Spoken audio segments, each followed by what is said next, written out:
make me cry, and then I have to get up here and keep it together. So thank you, Aunt Debbie. Truly been there since the beginning, I mean since birth, and also, you know, in the room when I was diagnosed, and she didn't mention it, but she was like always making me laugh. Like, she'd be like in the surgery, like prep room, like unplug your heart thing, and it'll pretend like, it'll sound like you didn't make it, like just like totally like taking my mind off of everything. And she's just always been like my biggest supporter and such a riot, and just really like making me laugh at all times. So thank you, and obviously thank you to my parents, my family who's in town, my friends, and all of you all for, you know, just being here tonight and supporting the foundation. And I can't believe we're celebrating our 15th anniversary. That just seems so insane. So again, thank you again for coming and supporting the foundation and our mission. I do want to do a toast before I officially start. So can all cancer survivors please stand if you feel comfortable? And can all parents of teens with cancer please stand? I'd like everyone to raise your glass. Tonight, we're toasting to you, to your strength and to your determination, to how you've handled the unimaginable. Cheers. Cheers.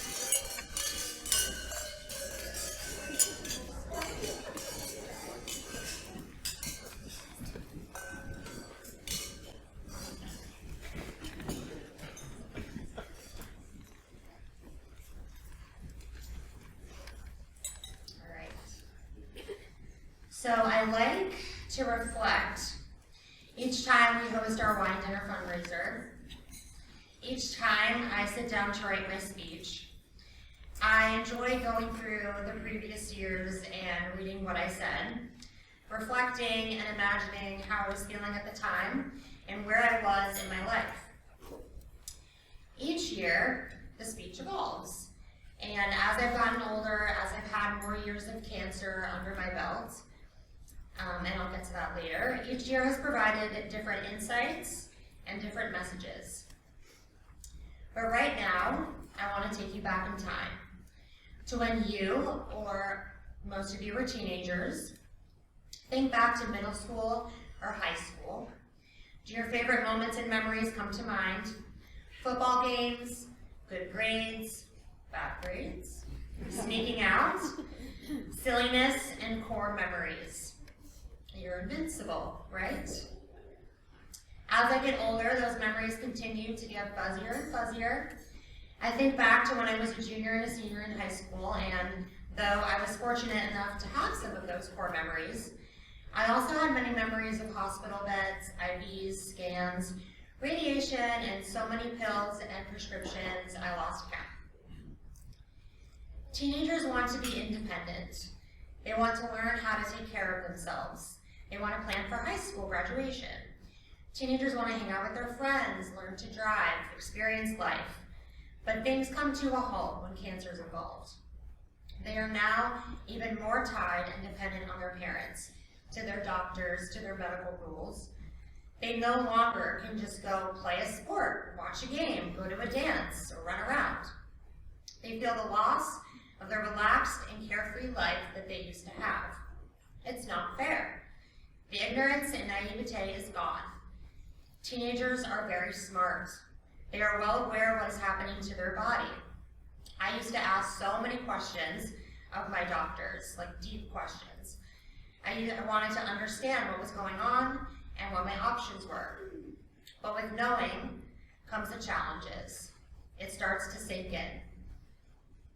I swear you learn so many things you never thought you'd know about your body, about types of food, about reactions to medication, and a serious life and death perspective. You have countless doctor's appointments. Friendships might start to slip. You're being prepped for surgeries instead of doing the things all of your classmates get to do. Something I always struggled with was that as a teenager, you're not married. You don't have your career path laid out.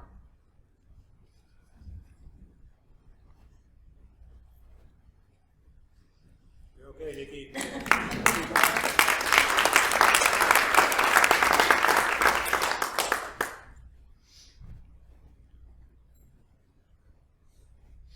Really, this is something I struggle with. It's okay. You don't have your career path laid out. You probably haven't traveled much. Maybe you've been accepted to college. Maybe you don't even know if college is possible for you. Your dreams and your passions, your desires, they're still developing, and yet you can't focus on that. Let's make sure, and if you do want to focus on that, God forbid, let's make sure you beat cancer while attempting to keep your grades up and maintain your friendships and be positive and get good enough sleep and maybe go watch a sports game and maybe go to your band concert every once in a while. And to top it all off, your friends might not truly understand what you're going through. They know you've been sick and that you missed school, and they sympathize and are hopefully supportive. But the emotional and motivational backing just might not be there. You might be the kid with the pink slip who gets to leave early every day to go get radiation. Oh yeah, that was me. And while you're at the hospital for surgery or treatment, teenagers can really fall through the cracks. You could be placed in the pediatric wing, basically anyone who is 18 to 20 and younger. You could be next to someone who's 3 years old. Or like me, you could be in the adult ring and around people who are way older than you and maybe in a bed next to someone who's 50 years old. If you're in the pediatric wing, you might get a stuffed animal or a children's coloring book. If you're in the adult wing, you'll probably get nothing. You'll receive no special treatment because you're younger than the adult patients, and teenagers really need special attention, understanding, and care. It was in those moments, after I got home from the hospital, that I felt that there was an extreme lack of understanding and appreciation for what teenagers as a general age group and what they go through mentally while battling cancer during that specific time of life. This is why our Teen Bag program is so important. I created our Teen Sport Bag specifically designed to contain items that will inspire, distract, and occupy the time of teenagers who have been diagnosed or are going through treatment. A few examples of the items in the bag are a water bottle, a nip beanie, an adult coloring book with color pencils, an Amazon gift card, a Create Your Own t-shirt voucher from Custom Ink, wireless earbuds, a journal, a game book, fuzzy socks with the grips on the bottom, a deck of cards, etc. We received so many positive comments from teens who receive our bags, even from parents and the hospital staff. I gave out the first bag in June of 2012, and to date, like my mom mentioned, we've sent out Teen Support Bags to almost 14,000 teenagers with cancer in all 50 states and DC through our still growing network of over 210 hospitals.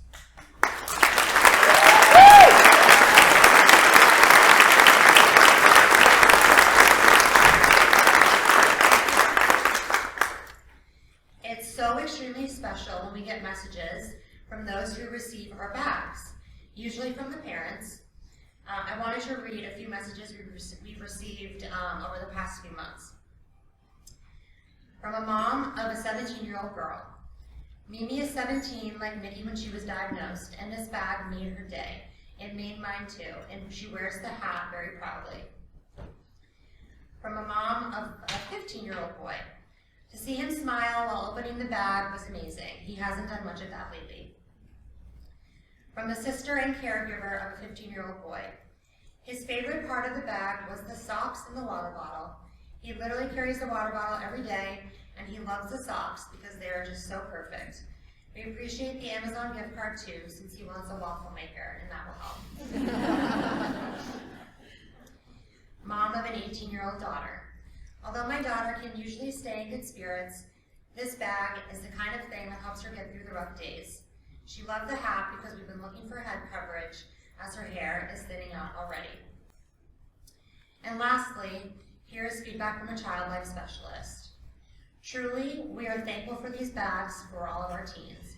Our teen patients really get neglected because a large amount of our donations in general are for toddlers or maybe up to 10-year-olds. We struggle getting items for our older kids. This is really wonderful and we are very thankful. So why do we do all this? Truly to show teenagers that they're not alone. There are people out there that are thinking of them and that are supporting them and that are caring about them specifically. And I just want to leave you with this thought. As we all get older, and as myself and my friends get older, and we really learn what's important to us, we always ask, how can we leave a lasting impact? How can we go through our day more positively? Or how can we make small changes that can shape our own lives? And conversely, how can we leave this world or this country or your city a little better than we found it? Well, right here is a small way. You can literally see the faces of the teens you're helping on the screen tonight that have been playing throughout the evening. Your money and your generosity is so impactful. And even though it might seem small, something small can totally change the direction of someone's life. And here is where I ask for your help tonight. Thank you. Thank you.